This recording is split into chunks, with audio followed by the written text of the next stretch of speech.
Assalamualaikum warahmatullahi ta'ala wabarakatuh. Bismillahirrahmanirrahim. Alhamdulillahi rabbil alamin. Assalatu wassalamu ala asrafil anbiya'i wal mursalin Sayyidina wa maulana Muhammadin wa ala alihi wa sahbihi wa sallim. Qala rabbi shrah li sadri wa yassir li amri wahlul 'uqdatam min lisani yafqahu qawli. Allahumma shalli ala sayyidina Muhammadin al-Fatih lima ughliq wal khatim lima sabaq nasiril haqqi bil haqqi wa ala alihi haqqa qadrihi wa miqdarihil azim, amma ba'du. Qala mu'allifu as-sayyid Salim ibnu Samir al-Hadrami rahimahumullahu ta'ala wa nafa'ana bihi wa bi'ulumihi fit dharaini, amin.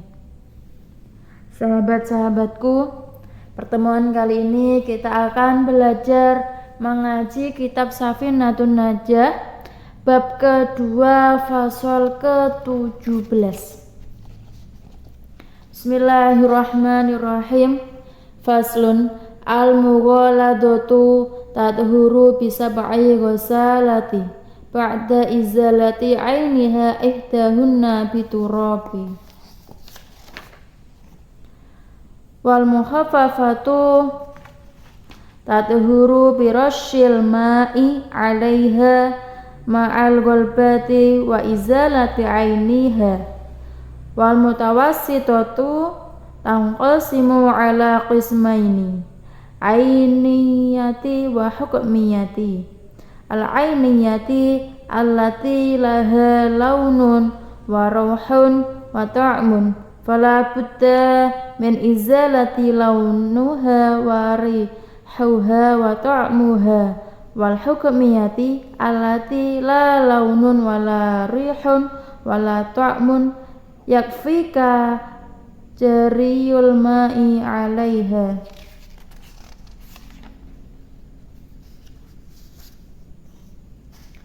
Bismillahirrahmanirrahim.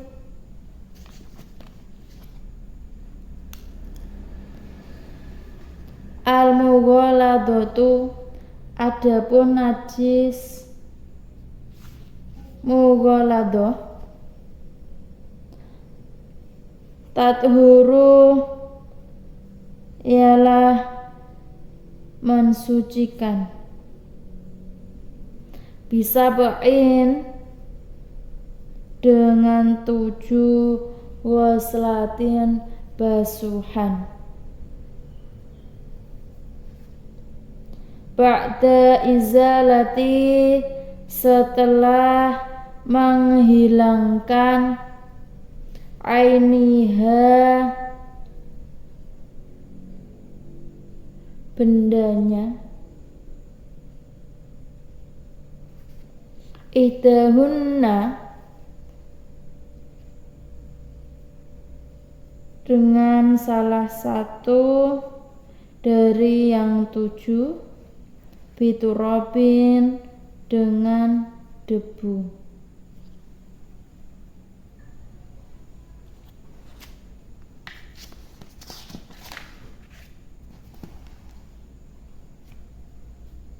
Wal mukhaffafatu,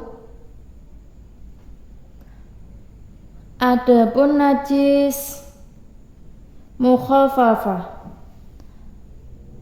tathuru ialah bisa suci, birashil ma'i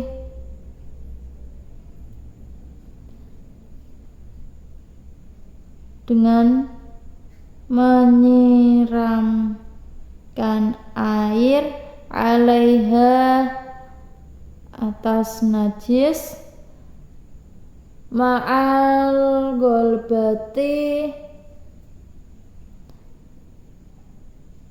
beserta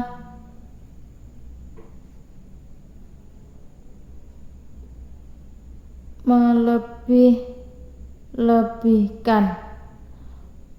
Wa izalati dan menghilangkan ainiha bendanya najis. Wal mutawassitatu adapun najis mutawassito tangqasimu ialah dibagi ala kismaini atas dua bagian. Ainiyatun satu najis ainiyah, wa hukmiyatun dua najis hukmiyah. Al ainiyatun adapun najis ainiyah allati ialah najis yang laha mempunyai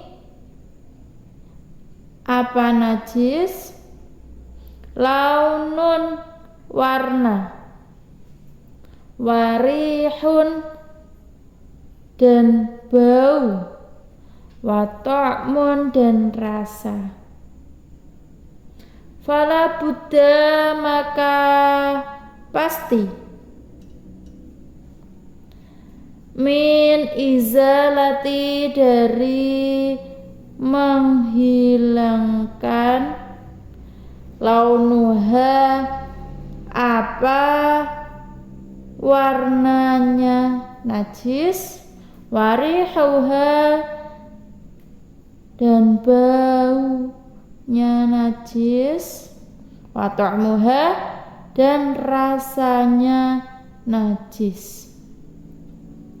Wal hukmiyatun dan adapun najis hukmiyah allati yang la launun tidak ada apa warna, wala rihun dan tidak ada apa baunya, wala ta'mun dan tidak ada apa rasanya, yakfika maka cukup bagimu jariul ma'i mengalirkan apa air alaiha atas najis.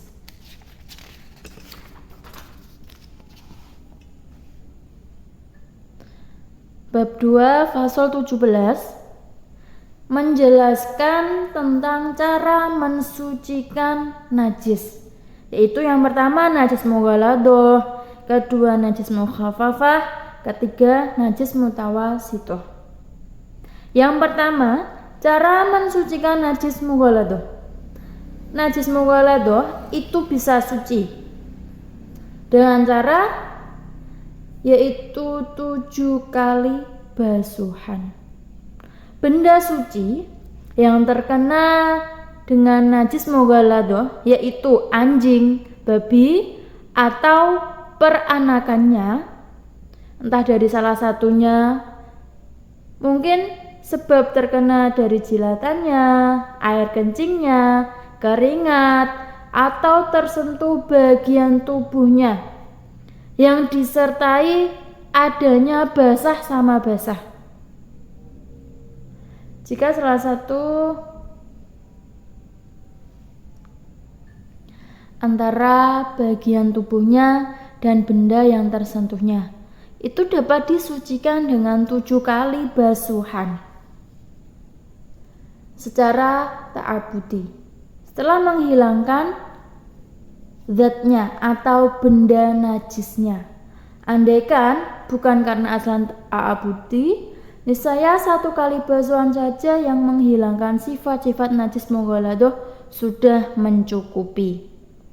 7 kali basuhan setelah hilangnya zat najis ini sesuai dengan pendapat yang dikatakan oleh Syekh Ibnu Hajar dalam kitab Minhaj Qawim dan Sayyid Murghini dalam kitab Miftah Fallah Mubtadi. Sekiranya mereka berdua berkata 7 kali dihitung setelah hilangnya zat najis. Jadi basuhan yang menghilangkan zat najis meskipun berulang kali dihitung sebagai 1 kali basuhan.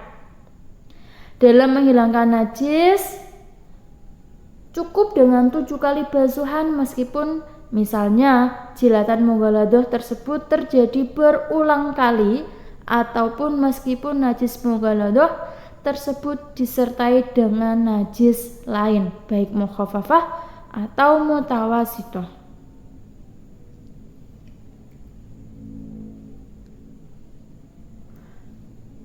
Pendapat yang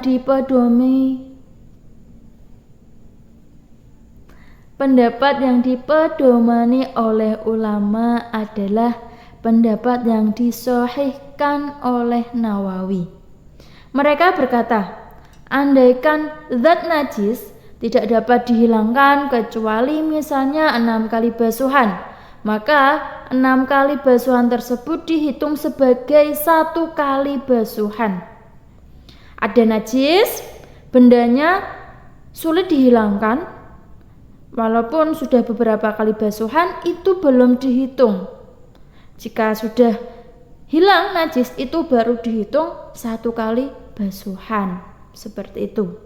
Sedangkan Rafi'i mensahihkan dalam Syarah Shaghir yang berjudul Aziz ala Wajiz lil Ghazali bahwa 6 kali basuhan tersebut dalam contoh tetap dihitung sebagai 6 kali basuhan. Pendapat ini dikuatkan oleh Isnawi dalam kitab Muhimmat al-Muhtaj.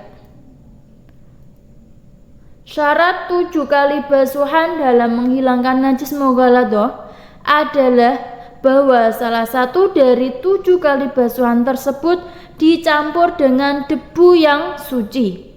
Meskipun basuhan yang terakhir, tetapi basuhan yang lebih utama itu dicampur dengan debu pada basuhan yang pertama. Kesimpulannya adalah bahwa percampuran basuhan air dengan debu dapat terbagi dengan 3 kemungkinan cara, yaitu yang pertama, air dan debu bercampur secara bersamaan. Lalu air campuran dibasuhkan pada tempat najis. Cara ini adalah yang paling utama. Bahkan Isnawi melarang cara mencampur air dengan debu dengan cara selain ini. Dengan cara ini, apabila sifat-sifat najis masih ada tanpa ada benda najis, kemudian air campuran debu dibasuhkan pada tempat sifat-sifat najis tersebut. Maka apabila sifat-sifat najis dapat hilang dengan basuhan air campuran itu, maka basuhan tersebut dihitung sebagai 1 kali basuhan. Tetapi apabila sifat-sifat najis itu tidak dapat hilang dengan basuhan itu, maka yang dimaksud dengan kata ain dalam penyataan ulama muzilul ain adalah 1 kali basuhan meskipun tempat yang masih ada sifat-sifat najis itu banyak dan meskipun tidak ada bentuk benda najisnya. Cara yang kedua yaitu pertama-tama debu diletakkan di atas tempat najis, kemudian air dituangkan padanya, lalu air dan debu bercampur sebelum tempat najis terbasuh. Cara ini mensyaratkan benda najis dan sifat-sifatnya, yakni rasa, warna, dan bau telah hilang terlebih dahulu sebelum ditaburi debu. Cara yang ketiga yaitu dengan kebalikan dari cara yang kedua. yaitu pertama-tama air dituangkan ke tempat najis, kemudian ditaburi debu, dan akhirnya air dan debu bercampur sebelum tempat najis terbasuh, seperti yang telah disebutkan. Dengan cara ini tidak diisyaratkan sifat-sifat najis dan benda najis hilang terlebih dahulu. Karena air lebih kuat, bahkan air dapat menghilangkan sifat-sifat dan benda najis tersebut. Adapun apabila debu yang lebih dulu ditaburkan, maka disyaratkan harus menghilangkan sifat-sifat dan benda najis terlebih dahulu, seperti yang telah dijelaskan tadi. Dalam cara kedua dan ketiga, tidak apa-apa jika basah-basah di tempat najis masih ada, meskipun basah sama basah tersebut najis, karena air dan debu yang suci mensucikan yang mendatangi tempat najis tetap dalam sifat suci mensucikan, karena perkara yang mendatangi lebih kuat daripada perkara yang didatangi. Dalam menghilangkan najis mughaladah, tidak cukup hanya dengan menaburi debu tanpa disusul dengan dituangi air, dan tidak cukup dengan mencampurkan debu dengan selain air, dan tidak cukup dengan mencampurkan air dengan debu yang tidak suci mensucikan. Misalnya, menghilangkan najis mughaladah dengan air yang dicampur dengan tumbuhan usnan, atau dengan air yang dicampur dengan debu najis, atau mustakmal dalam tayamum, atau dengan air yang dicampur dengan bekas basuhan-basuhan semisal najis anjing. Kata usnan bisa dengan dhammah atau kasroh atau fathah pada huruf hamzah. Ia adalah sejenis tumbuhan. Banyaknya debu yang wajib dicampurkan dengan air adalah seukuran yang sekiranya debu dapat mengeruhkan air, dan debu bisa sampai ke seluruh tempat najis dengan perantara air. Air yang telah keruh, seperti air sungai Nil pada saat musim pasang dan air banjir, sebab terkena tanah, sudah mencukupi debu. Artinya tidak perlu dicampur dengan debu lagi.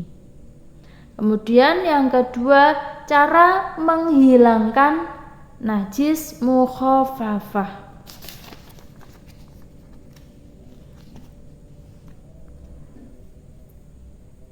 Najis mukhafafah yaitu benda yang terkena najis air kencing sobiun atau bocah laki-laki yang belum makan dan minum kecuali air susu ibu dan belum mencapai umur 2 tahun. Najis mukhafafah dapat disucikan dengan cara diperciki air disertai golabahnya atau menguasainya dan hilangnya zat najis. Maksudnya, dalam menghilangkan najis mukhafafah cukup dengan diperciki air, tetapi membasuhnya adalah lebih utama karena keluar dari perselisihan pendapat ulama. Dicukupkannya mensucikan najis mukhafafah dengan diperciki air adalah ketika air kencing sobi tidak bercampur dengan basah-basah lain di tempat yang dikenainya. Tetapi apabila ia bercampur dengan basah-basah lain, maka wajib disucikan dengan cara dibasuh air, bukan diperciki, karena basah-basah tersebut berubah menjadi najis dan tidak termasuk dari air kencingnya. Dalam memercikan air, disyaratkan air harus mengenai seluruh bagian yang dikenai air kencing, dan air harus merata dan menguasai air kencing tersebut. Dalam memercikan air, secara pasti tidak disyaratkan air harus mengalir. Mengalir dan menetes adalah dua hal yang saling membedakan antara membasuh dan memercikan air.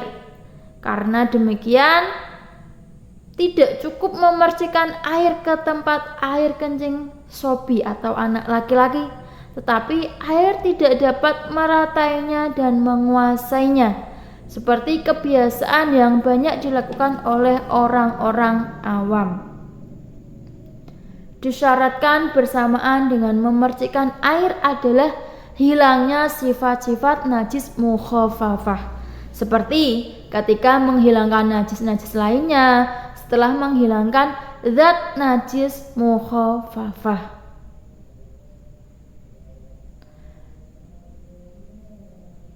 Diharuskan memeras kain yang terkena air kencing mukhafafah atau yang terkena tetapi sudah kering hingga tidak ada lagi basa-basa yang menetes dari kain tersebut. Mengenai basa-basa yang tidak lagi menetes, maka tidak masalah, artinya bisa langsung diperciki air. Pengecualian dengan air kencing anak laki-laki yang belum makan dan minum, kecuali air susu ibu, adalah kotoran tahinya, muntahannya, air kencing bocah perempuan, air kencing bocah laki-laki yang telah makan atau minum selain susu ibu, dan air kencing anak laki-laki yang menyusu setelah berumur 2 tahun. Maka dalam mensucikan najis-najis ini tidak cukup hanya dengan memercikan air pada tempat yang dikenainya, tetapi harus dibasuh dengan air. Pengertian dibasuh adalah meratai air ke tempat yang dikenai najis disertai dengan mengalirnya air tersebut. Apabila suatu benda terkena air kencing anak laki-laki, kemudian diragukan apakah ia belum berumur 2 tahun atau sudah, maka wajib menghilangkan najis air kencingnya dengan cara dibasuh dengan air. Karena asal dicukupkan dengan memercikan air adalah rukhsah atau kemurahan, sehingga tidak diperbolehkan merujuk pada rukhsah kecuali disertai dengan keyakinan, bukan dengan keraguan. Yang ketiga yaitu cara menghilangkan najis mutawasitoh. Najis mutawasitoh itu dibagi menjadi 2 bagian. Yang pertama najis ainiyah, yang kedua najis hukmiyah.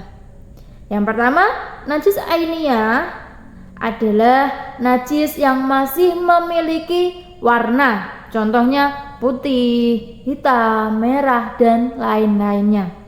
Kemudian mempunyai bau, yakni sesuatu yang dapat diketahui dengan indera pencium. Kemudian memiliki rasa, yakni sesuatu yang dapat diketahui dengan indera pengicip seperti manis, pahit, dan lain-lain. Cara mensucikan tempat yang dikenai najis ainiyah, diwajibkan menghilangkan warna najis, baunya najis, dan rasanya najis. Kecuali apabila warna atau bau najis sulit dihilangkan, maka tidak wajib menghilangkannya. Bahkan tempat yang dikenainya telah nyata suci. Berbeda apabila warna dan bau secara bersamaan masih ada di satu tempat yang dikenai satu najis, maka tempat tersebut belum dihukumi suci karena kuatnya warna dan bau secara bersamaan dalam menunjukkan tetapnya zat najis.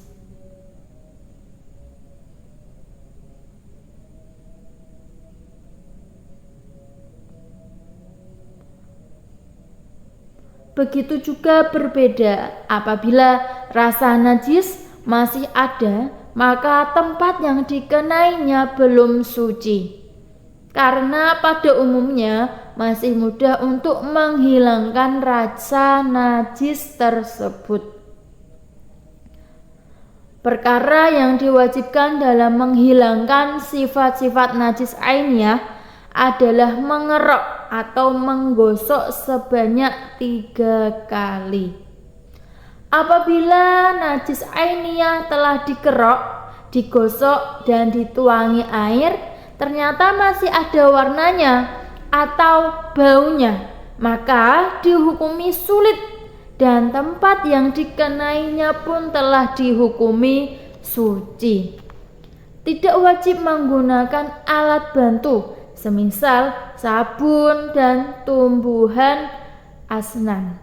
Akan tetapi apabila warna dan bau secara bersamaan masih ada, maka wajib menggunakan alat bantu tersebut hingga mencapai batas sulit menghilangkan.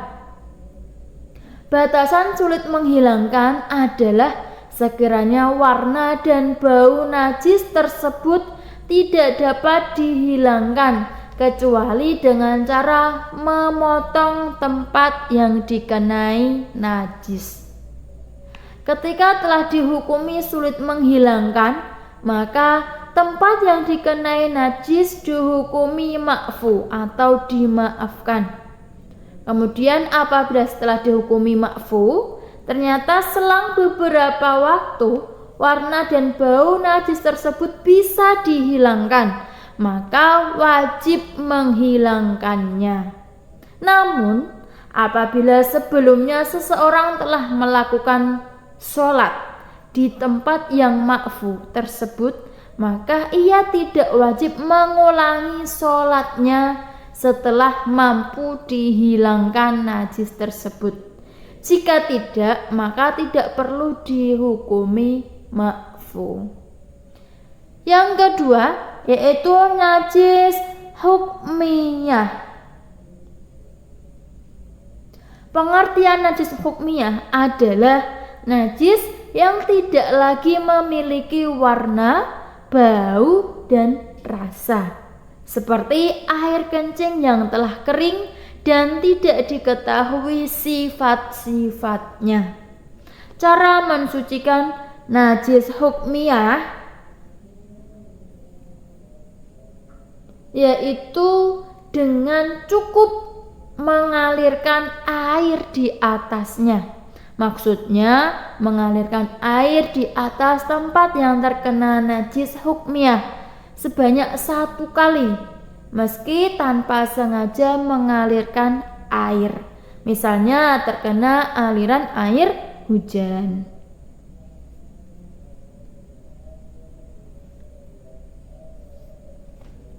Itulah tadi penjelasan bab kedua fasal ke-17 tentang cara menghilangkan najis mughaladhah, mukhafafah, dan mutawasithah. Semoga bermanfaat.